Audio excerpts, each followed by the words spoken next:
our nation headquarters spot. Tyler, Caroline here with you on the Giant pregame show presented by Sherwood Ford. Tyler, it's been a minute. I'm like, okay, this is good because maybe this is going to bring some good luck in. We're back in the studio. We're back sitting beside each other, and the Oilers need some luck right now. When would have been the last time we were in studio, honestly?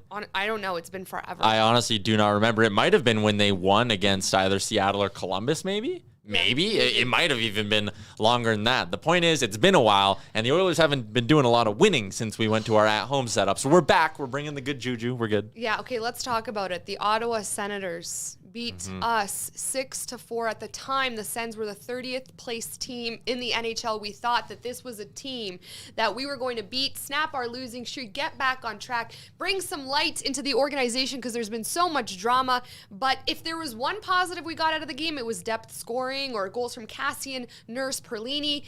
But other than that, you couldn't really be that happy because we blew it.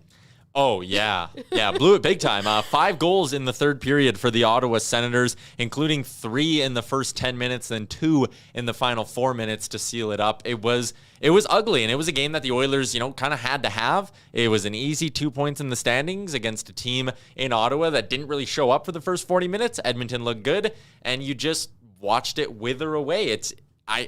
Honestly, like, my jaw was on the ground because I couldn't believe, like, they're finding real creative ways to lose games. Well, that's the thing. Each pregame show, we're talking about the keys to the game, right? We're like, avoid slow starts, be consistent, find a way to win. I don't know what else there is to say anymore because when we don't have a slow start, we drop the lead. Yeah. When we do have it's just one thing or the other, and exactly that. It's like we're almost finding ways to lose, and it's tough to watch. Yeah, they're finding ways to lose. You're right. And the one constant is that they're still not scoring first, even in the games like against Ottawa, where they play well and they get some chances. And you're like, okay, like, things seem to be going well early. They still don't score the first goal of the game. It was Josh Norris on the power play, finding the back of the net. They're taking penalties early. That's putting them behind the 8 ball in a lot of these games as well. There's a lot of problems with this team. And if you want me to be optimistic, the thing I'd say is, there's a lot of problems. They're losing a lot of close games still. Yeah. And if you just shore up 1 or 2 of these issues, like against Ottawa, they got depth scoring, right? That was good. Their start was okay. It was 1-1 after the first period. But then McDavid and Draisaitl didn't do anything. And you're like, okay, if you get 1 goal from McDavid or Draisaitl, that game's probably going to overtime. So again, it's just these close losses and too many things, just too many simple mistakes. You mentioned a name, Josh Norris, who found a lucky bucket and then scored moments later. Oh, yeah. Honest to God, I was watching that, and I'm like, I thought this only happened to the Toronto Maple Leafs. Like, we know the Zamboni story. We know the story about David Ayres, who came in. That was a moment of, like, I think defeat. I'm like, you want to put the cherry on top. It's Josh Norris trying to find a helmet to fit his head, and then moments later scoring. That became the storyline. It became a game where you just kind of are like laughing. Yeah, you are. Because when that was happening in my head, I'm like, he's scoring here. Like, that's the way this stuff goes, right? It's like, he has no business being on the ice. He should be sent. And then, of course, he finds the back of the net. So, and again, it's a common thing with these losing streaks is they drop the games and they don't show up against bad teams. And then they play well against good teams and still lose by a goal. And you're like, why couldn't you just play that good against the bad team and bank the points? Let's talk about goaltending, because in my opinion, this is an issue that fans at this point, we were already worried about it, but here we are still worried about it. Stuart Skinner, 20 saves on the night against the Sens. A few I'm sure he'd like back. Now placed on COVID-19 protocol. Smith's obviously out on injury. We turn to Koskinen, which, I don't want to speak for everyone, but do we have all the faith in Koskinen right now in between the pipes? Can he handle all that pressure? Because now the onus is completely and responsibility is completely on him. We do not have depth goaltending, and that is scary. No, I mean, we don't have goaltending really, period. Mikko Koskinen, it's been 6 straight games for him, giving up 3+ goals, and it's not like he's been busy. Only one of those games, he has a .900 save percentage or better, so he's not playing well right now. But if you want to talk about going into this game with maybe a bit of a chip on your shoulder, that should be the scenario here for Koskinen. The last game he played was the one against the Rangers, where Dave Tippett had things to say afterwards, and then it was clear they wanted to ride with Stuart Skinner. That's no longer possible. Koskinen should be sitting there and going, you know what? I'm going to prove it here. Yeah. I'm going to give this team a couple of good starts, and I'm going to win back the net, because he might not get another chance after this to win back the net. Absolutely. And, a question for you, Tyler, and everyone who's joined us online. It's great to be chatting with you guys again. We can answer all your questions live right now. Are you worried about the morale in the locker room? We saw our 2 leaders, Connor McDavid, Leon Draisaitl, very frustrated in their press conferences. Yeah. You can feel it. You can see it. Can't blame them at this point in time in the season. Are we worried about not necessarily the leadership on this team, because we know we have leaders in McDavid and Draisaitl, but just the energy maybe in the locker room heading into a really big game tonight against the Florida Panthers? Yeah, I mean, I would certainly hope that there's not a lot of smiles going around there, right? Like, it's a really bad losing streak. You've won 2 games in the last, 48 days, and I know team hasn't necessarily been playing a ton, and that's another part of it too, is when you're not playing a lot, there's not a lot of chances to snap out of these losing streaks, and they just see it's like a snowball going down a hill. But yeah, there's not a lot of positivity anywhere, and the players are frustrated, but put that right back on them. I mean, they controlled the ability to go win hockey games and have some effort and bring that frustration onto the ice. That's still something we're not seeing. They're a very easy team to play against. They don't play the body particularly well. They don't try to get under their opponent's skin. So if you're going to get there and you're going to be snippy and pissy off the ice, well, go be snippy and pissy on the ice. It's a great choice of words, which we're not going to get into on our giant pregame show right now. Let's head on to the opposition report presented by Yeg Burger. Obviously, the Oilers are back on home ice tonight, taking on the Florida Panthers, who are right behind the Lightning for the top team in the league. Now, the Panthers are coming off of a big 5-1 loss to the Flames, which means, yes, they're a good team, but they can be beat. We've seen, if you guys have watched a couple of their other games, they have been finding a way to annihilate teams. You can see that in the score lines. Obviously, no surprise here that Jonathan Huberdeau leads this Panthers team in goals and assists. Obviously, a player that needs to be shut down. But what do the Oilers need to do tonight to maybe find a way to level up to where the Panthers are and beat this team? Because the Flames did it.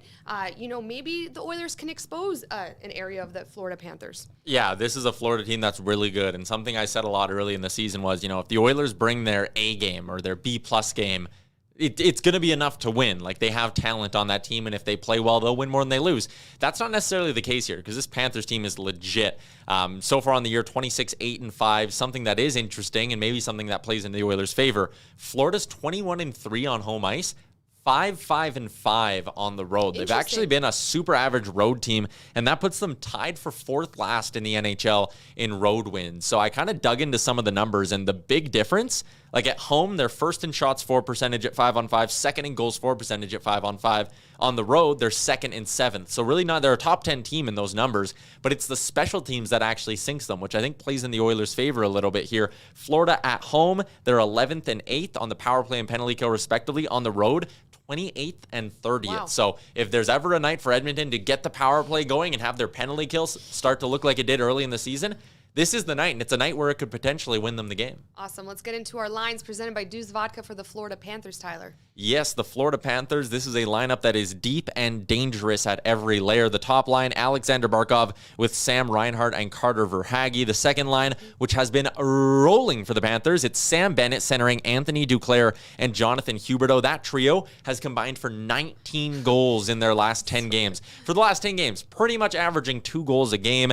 Anton Lundell, the rookie on the third line with 4 goals in his last 10. He's got Mason Marchment and Owen Tippett on his wings. Ito Lusterainen with Maxime Mammon and Ryan Lomberg is the fourth line. I mean, even the Panthers' fourth line is finding a way to contribute for them as of late. The deep pairings, Mackenzie Weegar with Aaron Ekblad, Lucas Carlson with Radko Gudas, and Ollie Ulevi, the former Vancouver Canuck, with Brandon Montour. They're missing a few bodies on the back end with Marcus Nudavara and Gustav Forsling out of the lineup, so a bit of a depleted blue line for the Panthers. Starting between the pipes, we're expecting it to be Sergei Bobrovsky, who's allowed 13 goals in his last 5 games. It's been a great bounce-back season for Bob, a 247 goals against average, 921 save percentage. Both those numbers are better than his career averages. Awesome. And how about for the Edmonton Oilers? It was a light optional morning skate for Edmonton. Something that was interesting, though, is that Connor McDavid was actually out there for that morning skate. McDavid will center the top line with Kyler Yamamoto and Brendan Perlini. 2 goals in his last 5 games for Perlini. I like, actually, that Dave Tippett is basically, at least this is how I'm reading the strategy. If you had to rank the Oilers' 2 hardest working wingers over the last kind of 5 to 10 games, Perlini and Yamamoto. Yeah, I know. So if Tippett's sitting there and going, you know who gets to play with Connor McDavid? The two guys who are working the hardest. I like the idea of going with Perlini and Yamo. Draisaitl on the second line with Jesse Puljujarvi and maybe Zach Hyman. Jason Gregor tweeting out earlier today that Zach Hyman may not be in the lineup tonight. Sounds COVID related, but Gregor says they are waiting on a test result. So put a little star next to Hyman's name in the lineup. Ryan McLeod with Cassian and Fogle, and then Derek Ryan with Colton Sevier and Devin Shore. The D pairings for Edmonton are going to be Nurse and Ceci, Keith and Barry. Russell is back in the lineup with Bouchard. Chris Russell making his return. First time in a long time he's played. Awesome stuff. And bet of the game presented by PointsBet. Where are you putting your money, and did it pay out for you against the Sens? Nope. Nothing's paying out for me right now at all. We are in full-on fade Yaremchuk season, so maybe you don't even want to listen to what I'm saying today. The Oilers are underdogs, though, plus 140 on the season. I believe it's the 7th or 8th time this year the Oilers are underdogs. Florida coming in at minus 165. Edmonton is plus 190 in regulation, and they are plus 300 on the reverse puck line. If you like the Oilers to somehow win the first period, it's plus 200 as well. But I'm going to dig into, I think, the shot props a little bit here for the Oilers game tonight. I honestly and understandably don't love their chances of winning this game, but I am eyeing up the Jesse Puljujarvi shot prop. It is set at 2.5 tonight, and Puljujarvi's hit this at a pretty reasonable clip. Slowed down a little bit, but early in the year he was hot. I like him to bounce back. Puljujarvi over 2.5 shots is your bet of the game. And sorry, I missed that. I'm assuming we're the underdog? And we don't have Cash in the background to respond, eh? Guys, it was the one positive from doing this pregame show at home is every single time we'd bark, my dog Cash would come around the corner and think that it was a dog, and he'd start barking, and then next thing you know, we're all, happy barking.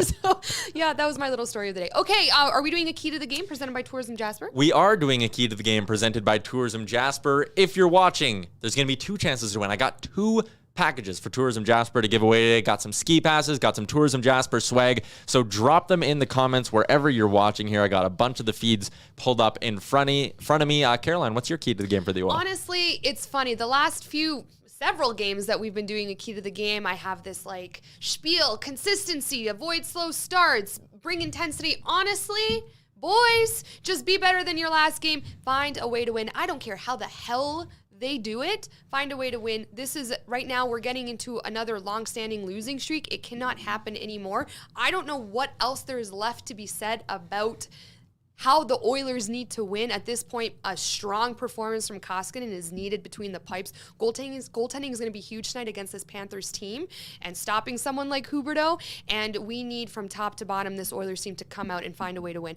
And I actually think if there's a game for them to win, maybe it is against one of the top teams in the NHL. Would that not be an Oiler thing to do? I mean, we saw them show up really well against Toronto a couple of weeks ago, even though they didn't have Connor McDavid in the lineup. They've played some good teams this year and played them well. It's been the bad teams that the Oilers have struggled with, so it wouldn't be surprising at all. Key to the game for me is going to be shutting down this Panthers offense, similar to what you said. This is a team that generates a ton of shots, a ton of scoring chances at 5-on-5 and even strength. It's going to be really, really imperative that the Oilers keep them away from high danger spots, especially with Mikko Koskinen's numbers as of late. So Edmonton needs to find a way to keep Florida out of dangerous areas. And if they do that and they let this game kind of get decided with the special teams potentially, and to do that, you also have to play hard, draw some penalties. I like Edmonton's chances more of winning this game if they can turn it into a bit of a special teams showdown. So that's where I'm going with my key to the game. Well, the nice thing about today's game is there's nothing to lose. Really, I mean, it's for the Florida Panthers to lose at this point in time. Obviously, we want to snap that losing streak. We want to start getting wins. We want to change the tide, but we'll take it game by game. And the good news is you and I are going to be back here on Saturday because there's a big Battle of Alberta that we get to preview. We do get to pregame a Battle of Alberta, so that one should be fun as well. And then the schedule, if people missed it, it gets really, really busy. The initial Olympic break in the NHL, that 3-week gap in February, the NHL put a total of 95 games in there, and the Oilers play in that span 10 times over 3 weeks. So it's going to be a busy stretch. And some pretty good teams. So, you know what? No better day than start getting on that winning streak than now. All right, everyone, this has been your Giant pregame show presented by Sherwood Ford. As always, Tyler and Caroline, and we'll be on Twitter during the game, so we'll see you there.